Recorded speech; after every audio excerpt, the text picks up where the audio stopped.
Uh, the New International Version, that's the translation I use. I use it from 1984. I like it. Uh, by God, it's the one I like, and so it's the best. Um, there are some people who really, really love the King James Version. Okay, grew up with that, didn't like it. But you'll notice there's a difference here. Sometime later, God tested Abraham, and it came to pass after these things that God did tempt Abraham. Everything to do with language that was used in 1611 when the King James Version was published. Back then, tempt had this connotation of test. But some people really took this and ran with it, and they really said, hold it, is there a conflict between God testing Abraham and what James, the brother of Jesus, says when he says, when tempted, no one should say, God is tempting me. For God cannot be tempted by evil, nor does he tempt anyone. So we know that, no, God does not tempt, but the Bible says God tempted. Here's how it breaks down.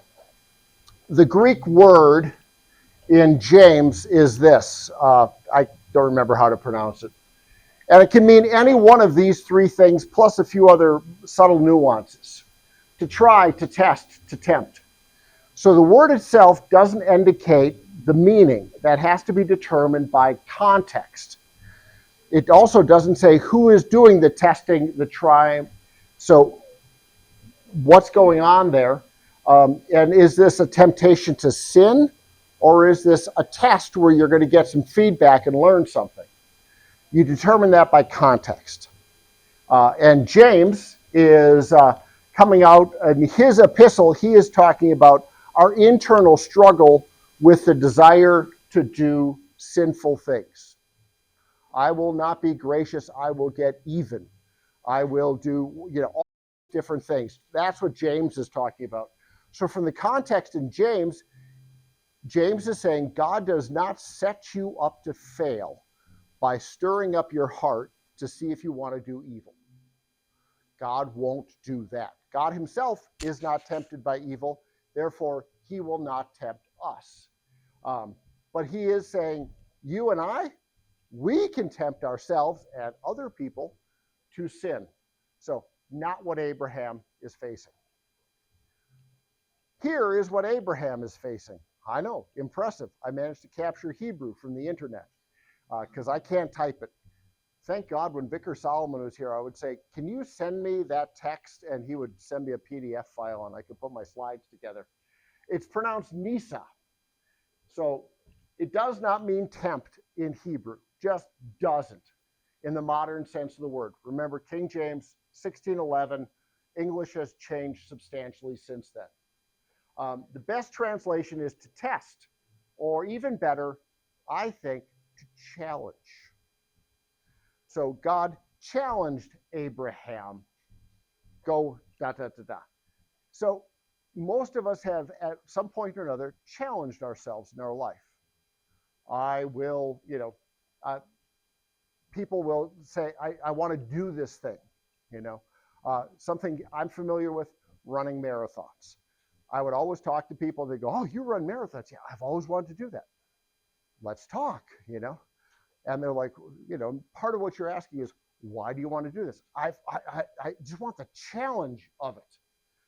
And after completing a challenge, many times people will say, I had no idea. I never thought I could do that. I impressed myself today. So if we think of it as a challenge, God challenged Abraham. He is saying, let's see if you can push yourself further than you thought you could go before. Let's see if you can do something that you would have went, no, I can't possibly do it. Okay. I remember chatting with a lovely woman but she was like, this Bible story creeps me out because I cannot imagine God saying, kill your kids. I would not believe in that God. And I'm like, well, first off, this is the extreme example. Okay. It's written that way because it's kind of like the news. If it bleeds, it leads. Okay. People have turned back to this story to say, here's the extreme example. You and I are going to face something much smaller. I said, now, on the other hand, you probably will face a challenge to decide, do I want to protect my kids from the consequences of their bad behavior, or do I want them to learn? And she went, oh, yeah, that one I'm familiar with. What as a mom do I do? Do I allow my kid to fail and maybe even get in trouble, or do I swoop in and helicopter parent them out? What should I do? That's a challenge. We still face that in congregations, right? We have, like in congregations, kind of like an extended family. You have someone who just, instead of helping them grow up and develop like an emotional maturity, we instead just say, oh, that's just the way he is. And we make an excuse for them as opposed to saying, no, well, how come I don't have any friends? Because you're not friendly. You treat people badly. Here are 3 examples. Do you want to continue that behavior and be lonely, or do you want to change? Well, I can't believe you'd say that to me. Somebody should have been doing this for the last 40 years. I mean, there's just a time where it's like, you gotta help people grow. And obviously you do it in kindness and in love, and you do it in privacy, and you lead people to understand, if everybody, here's my whole circle and all these relationships have died, what's the one thing in common? That'd be me. Oh, are you maybe part of the problem? Wow, I've never thought about that. Let's start. Let's think about it that way. So sometimes there are challenges, and people will walk away from challenges with new knowledge. And these earthly challenges oftentimes about themselves. I didn't know I could do that, or golly, 26.2 miles is really far. Or the training for a marathon is incredibly boring. I could not do it. That's also true. People will learn, okay?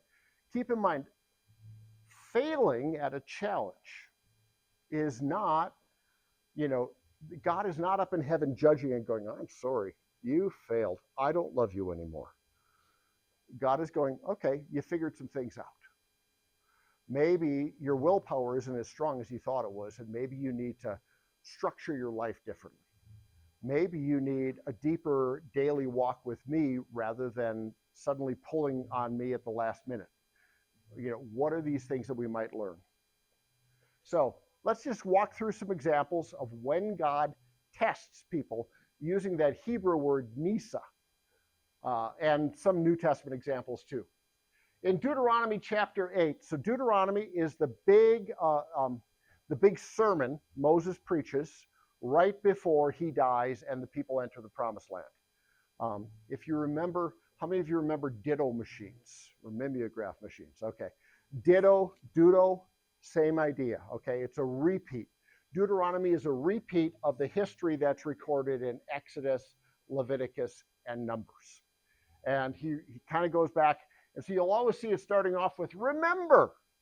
Moses would say, remember how the Lord your God led you in the wilderness all these 40 years. He did it to humble you and to test you. He humbled you, causing you to get hungry. Oh, that was part of God's test. So they're walked out of Egypt carrying the unleavened loaf, and people were showering them with gifts. But then the food ran out. And do you remember how that first test went? The people grumbled.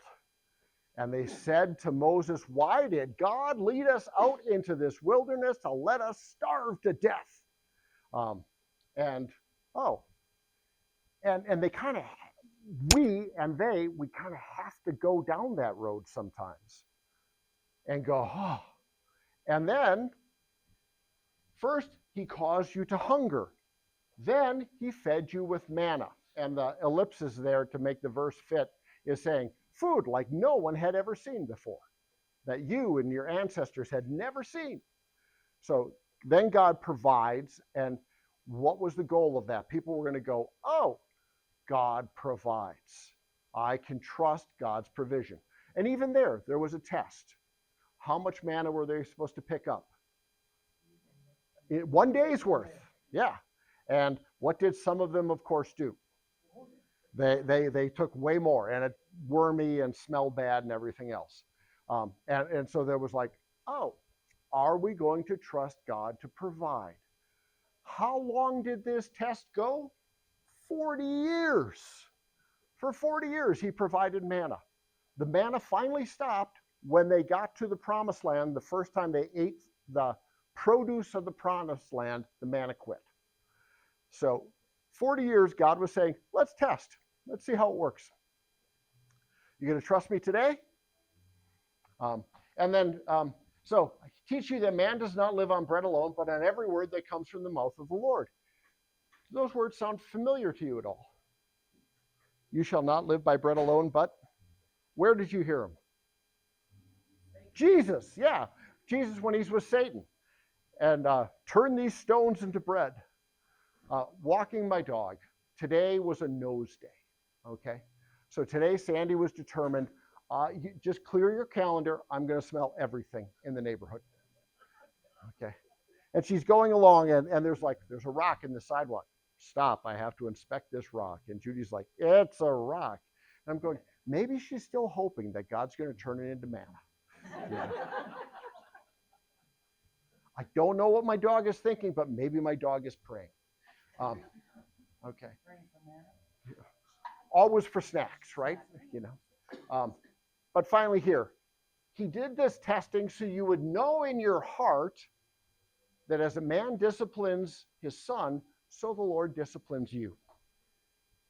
As a man disciplines his son. A lot of times, biblically thinking, you know, church people, we tend to go to number one. Discipline is to correct or stop bad behavior. And that's true, okay? So you'll see this with, you know, kids at a busy street, you know, or, you know, I'll see mom and she's got 2 little ones and, you know, 3, and she's like, we are in a parking lot. What do we always do in parking lots? We hold hands. Good. Now we can walk into the store, okay? That's disciplining. It's not just spanking because you were bad. It is saying we watch for traffic. How many of you learned stop, look, and listen before you cross the street, right? We met, you know, I was taught it in kindergarten. I'm not going to sing it for you now, but I remember it. You know, so that is a form of, as a parent, as a father disciplines his son, as a parent disciplines a child. Let's just make it more generic. It's not always, you were bad. Sometimes it's like, here's how we behave in dangerous situations. Okay? Your prefrontal cortex is not fully developed yet. I am going to help you make smart choices because you may not. Now, there's other ways that a parent might discipline. You might want to do it to open your child's heart or mind to a deeper understanding of how the world works. And this could be where you allow natural consequences to take its place. This is where we don't jump in and rescue, but instead we say, yeah, that's what happens when you do that. Now, hopefully, it's small natural consequences with low risk, and we learn there, okay? You know, running out of money as a freshman in college, okay? Writing home didn't work. Why? Because my parents wanted me to learn how to budget, and they wanted me to learn that skill. So going, I don't even have money to do laundry. Oh, what a shame. Whoop, and I'm off camera. Okay. So there's that sort of natural consequence. That's another way that a parent disciplines a child. And God says, that's what I was doing while you were in 40 years in the wilderness. I was providing for you, but I was also disciplining you. I was helping you understand natural consequences. And we can think of some 40-year stories where the people say, there's God's way, let's do it our way. And it does not go well. And then finally, to push people to learn what they know the child can do, but the child just says, it's too hard, okay? And it's simply beyond me. For me, that was shoe tying. The small, fine motor skills of shoe tying did not work with my boy fingers and brain. Um, and I almost did not graduate kindergarten because that was one of the skills, right? You had to be able to tie your own shoes. And I just can't do it. My beloved friend Judy Mormon taught me this one. Kid comes up with a shoe. He goes, just here, fix it for me. No, you can do that. It's too hard. And the correct answer to that is, and God made you so you can do hard things. Ooh. My parents did not know that one. They were just like, you're not dumb, kid, you can do it. Much more, Judy taught me how to be a far better Christian at doing this stuff. But the kid is just saying, it is too hard, I don't want to do it. And it's the parent's job to go, no, really, shoelace tying, you can master that one. Really, you don't need Velcro. Okay. Besides, it was pre-Velcro. Yeah. I came up before Velcro. I'm that old. So this is how parents discipline, right? And I'm sure you folks who've actually raised kids and not just trained dogs have more examples of this. But God's saying, this is what Nisa looks like. God tested Nisad Abraham. Well, what was he doing? Was he trying to stop and correct a behavior when something was wrong? No, there was nothing wrong there. Abraham, Isaac, Sarah, the whole, giant ranching conglomerate. I'm not saying they were sinless, but I'm like, there's no evil going on. So God disciplining doesn't fit. But could God be trying to open Abraham's mind to a deeper understanding of how the world works? Yeah, or particularly how God works, and to push Abraham to learn something that Abraham was going, this is beyond me, I can't possibly do it. And sometimes you got to go, oh, yeah, you are capable of far. This is Leadville weekend, by the way, folks. Leadville is the 100-mile foot race up in Leadville, starts at 10,000 feet, goes up past that, and comes back down. The slogan for Leadville that they would make us chant before the race is, you are stronger than you think you are. You can do more than you think you can. Okay, First time I tried Leadville, I didn't finish. Okay. I was challenged and I went, whew, okay. Figured out some things. One of which was, this was hard for me, but Judy was like, you cannot stay with me. In fact, next year, if we come back, I'm not running because I know you were worrying about me and you didn't want me by myself. And as a result, you dawdled and you stayed with me. You need to move on and I will not run. And that was a learning for us as a family, as Judy and I. And it was like, okay, finished that year. And don't get me wrong, she was up for 48 hours. She crewed me the first 60 miles, paced me the last 40. Judy's race as much as mine. But we learned. First time DNF'd, yep, didn't finish, but you learn from those experiences. Said it in the sermon, Abraham's big thing that he walked away with, I trust that this kid's going to live or come back to life or something because God said, through this kid, your ancestors are going to come. That promise that you've been hanging on to since you were 75, through this kid, it's going to come. And as a result, Abraham's going, I don't know how it's going to happen, but I trust him, and he walked through that then. Went backwards, sorry. When God tests people, there's these passages throughout Scripture about crucibles. And it's crucible for silver, furnace for gold, the Lord tests the heart. So the idea here is the burning away, the purification. The concept here is testing removes what is excess or unwanted.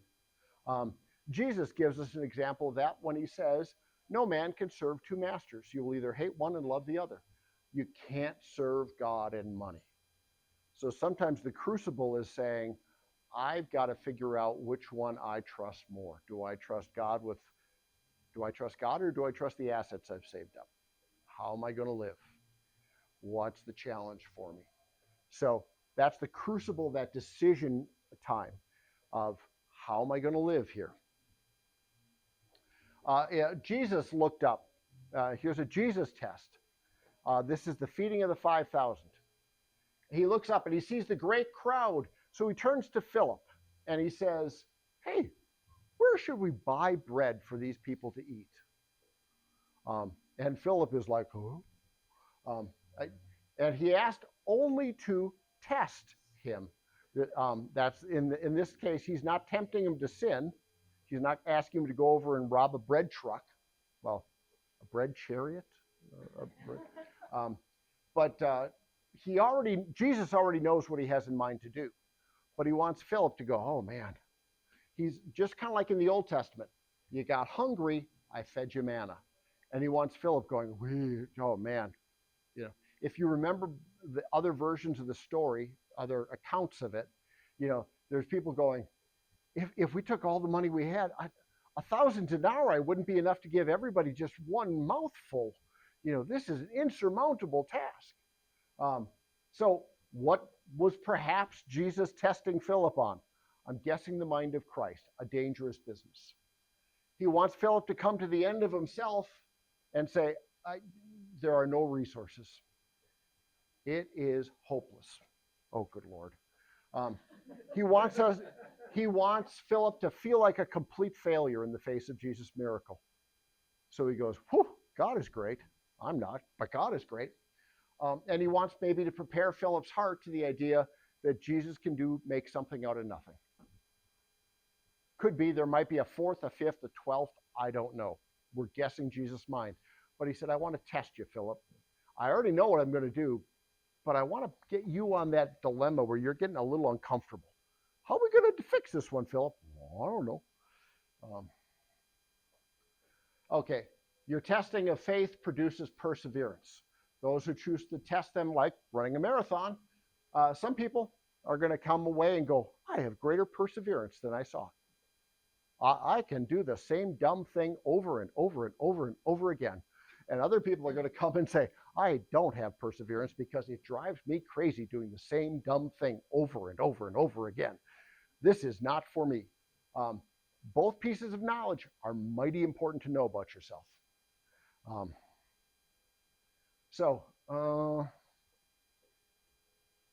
Okay, yeah, I got time for this slide. So there are some cognate roots. In Hebrew, this is the word, these three letters. These are the alphabet points. This is the vowel points down here that tells you how to pronounce it. So these three words pronounce slightly differently with different vowel points. Hebrew scholars are always looking for those nuances. They call them cognate roots. And there's another word closely related to Nisa, which means banner. Okay, we're going to look for that in 1 Peter 1:6.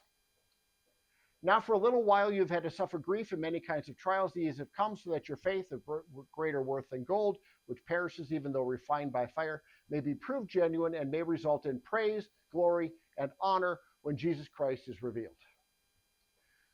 So the banner is going to be raised. So how does the banner fit here?